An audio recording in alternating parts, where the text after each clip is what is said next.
το βλέπω λίγο δύσκολο, έτσι. Οπότε ο καθένας στο ρόλο του είναι η Ελένη Ευαγγελάτου, έτσι, όνομα και πράγμα, Ελένη Ευαγγελάτου, η οποία κάνει μια σύζευξη Ανατολής του μοιάζει στο Ευαγγελάτου. Πού του μοιάζει λίγο, στα χρώματα και εσύ δεν βλέπεις. Στα χρώματα του μοιάζει του Ευαγγελάτου.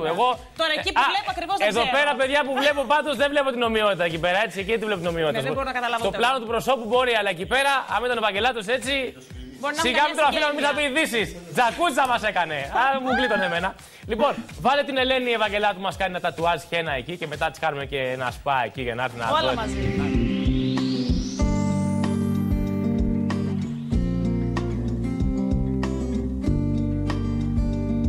Κυρίες και κύριοι, η Ελένη Ευαγγελάτου είναι μια κοπέλα που την χαρακτηρίζουν η ευαισθησία και ο ρομαντισμός. Και με αποδείξεις, αφού θα κάνει τατουάζ με χένα.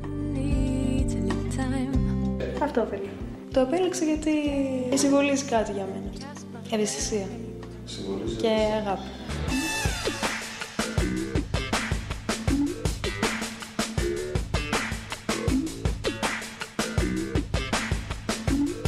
Η λεπτομέρεια κάνει τη διαφορά σε αυτή την απαιτητική εργασία.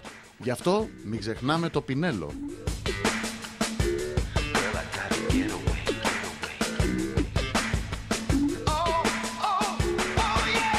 Ωραία εμπειρία. Μου άρεσε. Μετά από αυτό το εξαιρετικό αποτέλεσμα και την κοπιαστική δουλειά, ένα μασάζ επιβάλλεται.